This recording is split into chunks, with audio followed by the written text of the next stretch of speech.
नमस्कार, सत श्री अकाल, आदाब, हेलो, हाय, केम छो, very pleasant and warm evening guys. कैसे हो आप सभी लोग? मेरा नाम है शुभम गुप्ता और आप देख रहे हो इंजीनियर्स अड्डा। एंड गाइस, यहाँ पर एक बहुत ही शानदार सा कॉन्सेप्ट, बहुत ही अच्छा सा कॉन्सेप्ट लेकर के आया हूँ मैं आप सभी लोगों के लिए, जहाँ पर मैं आप लोगों को देने वाला हूँ बहुत ही शानदार से concept second law of thermodynamics को लेकर के। Right guys, second law of thermodynamics क्या है इसके बारे में सभी लोग जानते हैं। केल्विन प्लैंक स्टेटमेंट और क्लॉसेस स्टेटमेंट, ये तो आप सभी लोगों ने पढ़ा हुआ है।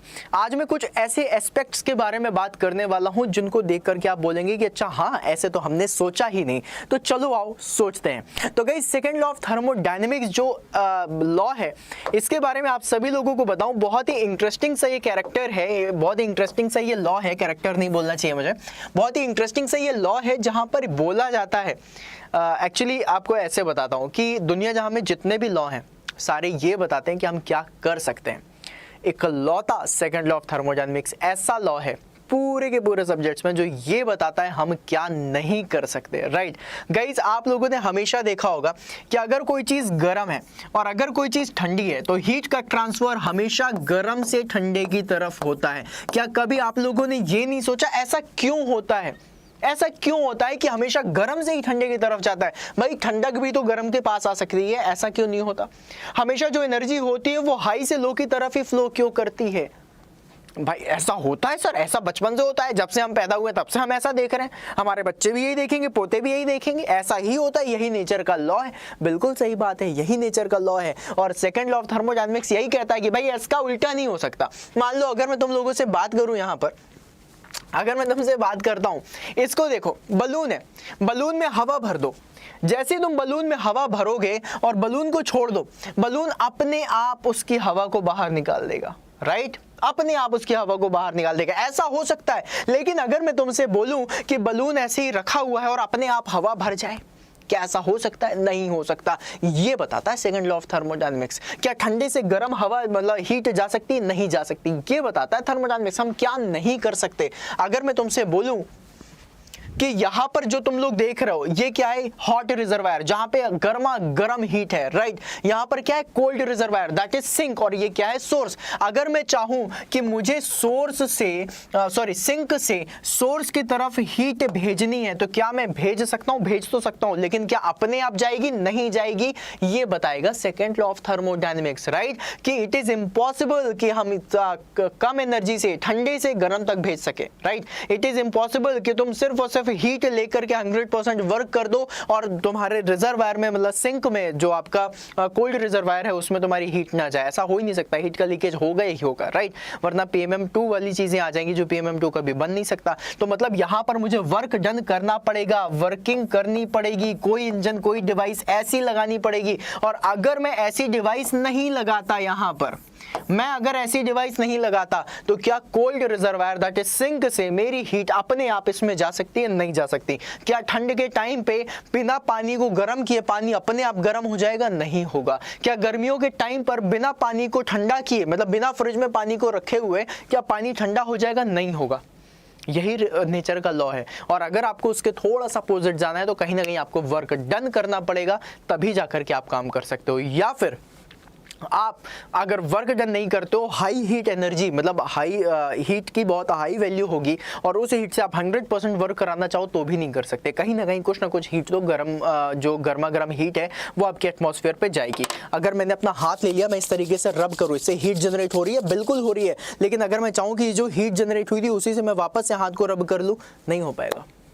समझ रहे हो? मतलब वापस से उल्टे डायरेक्शन में कर लो, नहीं हो पाएगा। कोशिश भी करी किसी और तरीके से तो जो हीट आपके एटमॉस्फेयर में चली गई वो कभी आप लोगों को वापस नहीं मिलेगी और वही आपकी एंट्रोपी को जन्म देती है। राइट, तो सेकंड लॉ के बाद ही आपकी एंट्रोपी आती है जब अवेलेबल अनअवेलेबल एनर्जी के बारे में बात करो। तो दुनिया जहां में जितने भी लॉ हैं वो हमेशा यही बताते हैं कि आप क्या कर सकते हो। एक लॉता सेकंड लॉ ऑफ थर्मोडायनेमिक्स है जो आप लोगों को क्या बताता है कि आप क्या नहीं कर सकते।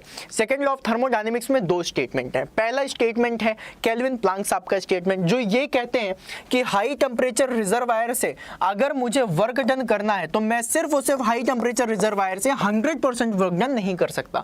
कहीं ना कहीं कुछ ना कुछ हीट तो लो टेम्परेचर रिजर्वायर दैट इज कहीं ना कहीं कोई हीट तो आपकी सिंक में जाएगी ही जाएगी। कुछ भी कर लो, कैसे भी कर लो, सिंक में तो जाएगी ही जाएगी। ये केल्विन साहब का स्टेटमेंट है। कहते हैं it is impossible to construct a heat engine which can take the heat from single source of reservoir and convert 100% it into work done, right? ऐसा नहीं हो सकता, some amount of the heat तो जाएगी। और दूसरा स्टेटमेंट है clauses साहब का स्टेटमेंट। वो कहते हैं कि it is impossible to construct a device जो आपके लोअर टेम्परेचर से हीट को और निकाले, लो टेम्परेचर रिजर्वायर से हीट को निकाले और निकाल करके हाई टेम्परेचर रिजर्वायर पे फेंक दे। ऐसा हो ही नहीं सकता। उसके लिए कुछ ना कुछ आप लोगों को वर्क डन तो करना ही पड़ेगा, राइट? अब क्लॉसेस साहब का स्टेटमेंट अगर मैं देखूं, इन्हीं स्टेटमेंट को थोड़ा सा और इवॉल्व करते हैं, थोड़ा सा इसके बारे में और पढ़ते हैं, तो एक नए सब्जेक्ट का जन्म हो जाता है जिसे हम लोग क्या बोलते हैं, refrigeration and air conditioning. Kelvin साहब के स्टेटमेंट को देखूं, इसमें थोड़ा सा और स्टडी करूं और डेप्थ में जाऊं, तो एक दूसरे सब्जेक्ट का जन्म हो जाता है, दैट इज आईसी इंजन। देख रहे हो, थर्मोडायनेमिक्स के सेकंड लॉ ऑफ थर्मोडायनेमिक्स से दो सब्जेक्ट बना लिए गए, रेफ्रिजरेशन और एयर कंडीशनिंग। सोचा था आपने, राइट?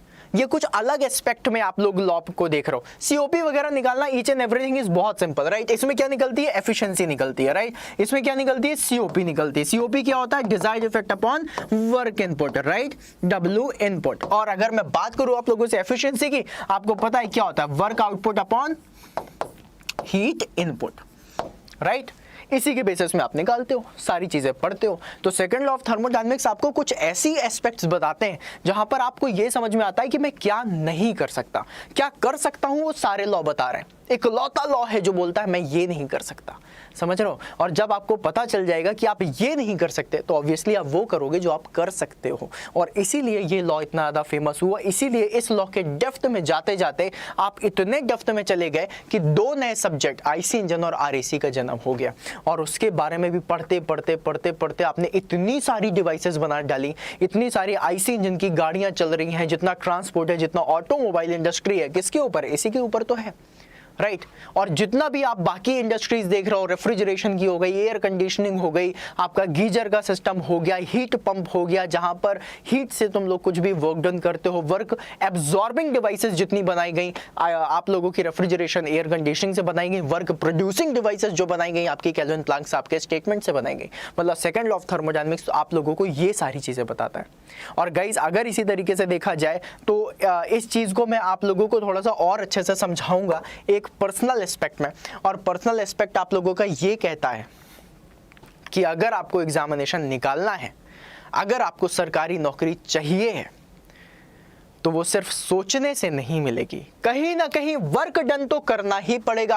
अगर सोच लो कि आज से 1 साल के बाद मुझे सरकारी नौकरी मिल जाए, तो सिर्फ सोचने मात्र से आपको सरकारी नौकरी नहीं मिलेगी, कहीं ना कहीं उसमें वर्क डन करना पड़ेगा। मतलब PMM 2 से काम नहीं चलेगा मेरे लाल, आप लोगों को सेकंड लॉ ऑफ थर्मोडायनेमिक्स में जाना पड़ेगा। और जब भी कभी आप लोग सेकंड लॉ ऑफ थर्मोडायनेमिक्स में जाओगे, आप देखोगे आपको रिजल्ट्स मिलेंगे, क्योंकि यहां पर रिजल्ट्स मिले हैं। 2 नए अलग अलग सब्जेक्ट्स में रिजल्ट्स निकाल के लेके आए हम। ठंडा पानी भी फ्रिज में रख करके पी सकते हैं और ठंडियों में गीजर में गर्म पानी करके नहा भी सकते हैं। हम लोग आईसी इंजन में बैठ करके स्कूल, कॉलेज और बाकी ट्रांसपोर्ट सिस्टम में भी जा सकते हैं। तो रिजल्ट जरूर मिलते हैं अगर आप लोगों को वर्क डन करने की एक क्षमता और एक जिज्ञासा और एक जुनून है। तो उस जुनून की तरफ आगे बढ़ो गाइस। आप सभी लोगों को पता है थर्मोडायनेमिक्स का बेस मैंने कंप्लीट किया है JKSSB में, और 2 से 3 क्लासेस और रह गई हैं, राइट? तो गाइस ये 2-3 क्लासेस तो आप लोगों को मिलेंगी। अलोंग विद दैट आप लोगों को बता दूं कि इसके रिकॉर्डेड सेशंस भी है, रेस्ट ऑफ द थर्मोडायनेमिक्स का रिकॉर्डिंग्स भी आप लोगों को मिल जाएंगी। गाइस आप लोग इस रिकॉर्डिंग का यूज कर सकते हो अपने बेस को मजबूत करने के लिए, अपने फाउंडेशन को बहुत अच्छे से कंप्लीट कर सकते हो। और जैसे ही तुम्हारा फाउंडेशन बनेगा, आप लोगों का 1-2 क्लास के बाद, 2-3 क्लास के बाद आप लोगों का एक नया सब्जेक्ट शुरू हो रहा है, RAC। और अगर RAC आप लोगों का शुरू हो रहा है, then I will suggest you all कि भाई जल्दी से जाकर के आप लोग एनरोल करो। जितने भी रिकॉर्डेड सेशन उससे फाउंडेशन बैच बनाओ, सैटरडे संडे का टाइम मिलेगा, वीकेंड मिलेगा, पूरा यूज करो, रिकॉर्डेड वीडियोस देख डालो, नोट्स वगैरह सारी चीजें अवेलेबल हैं, वो सब कुछ आपको मिल जाएगा।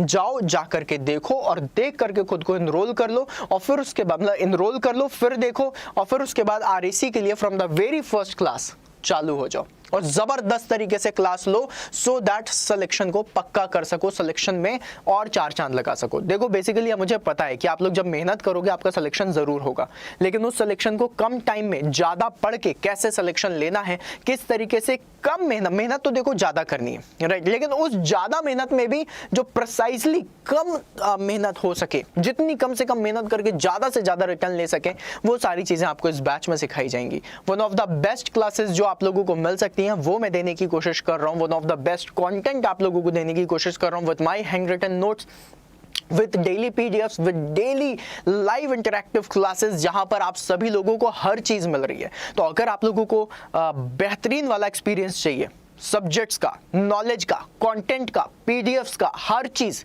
Then this batch is for you. इस बैच में कैसे इनरोल होना है, किस तरीके से आप काम कर सकते हो, उसके बारे में गाइज आप लोगों को जरूर बताना चाहूंगा।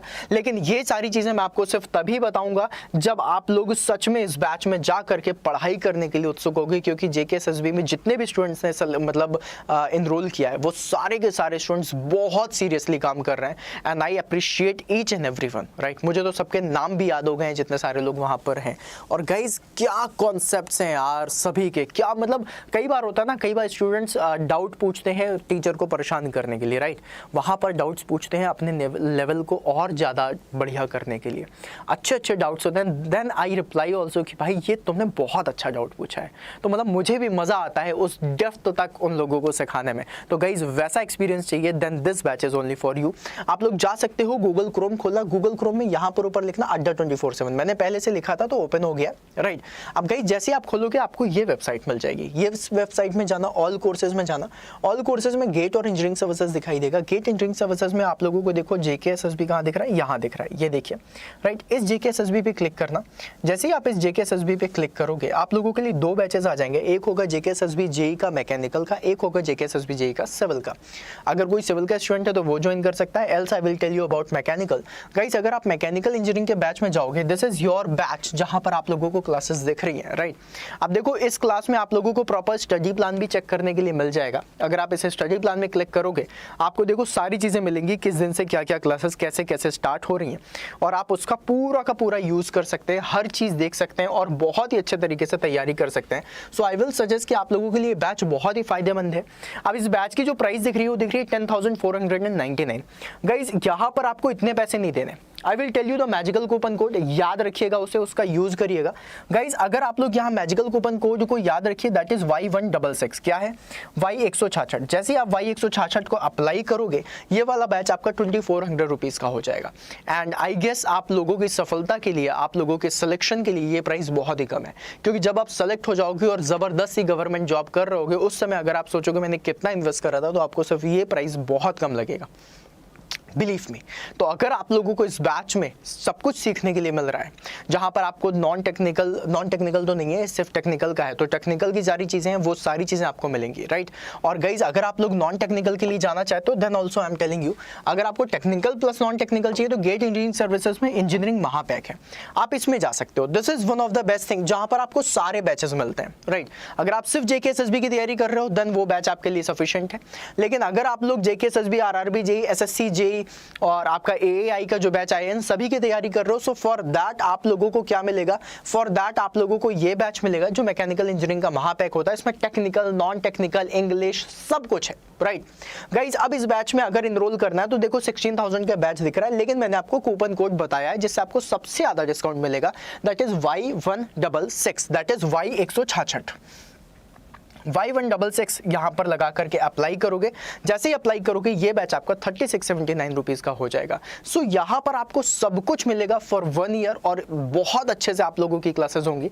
सो if you want you can go and just enrol it. आप सभी लोगों को बता दूं फायदा जबरदस्त होगा, इंजॉय करोगे और तुम्हें लगेगा भी कि ये जो मैंने बैच लिया है ये वर्थफुल था, ये वर्थ है इसकी इतनी प्राइस। इवन वर्थ नहीं भी बोलोगे तो तुम ये जरूर बोलोगे कि सब वर्थ से भी बहुत कम है, इसकी अगर प्राइस में 10,000 रख दूं तो भी कम है, राइट।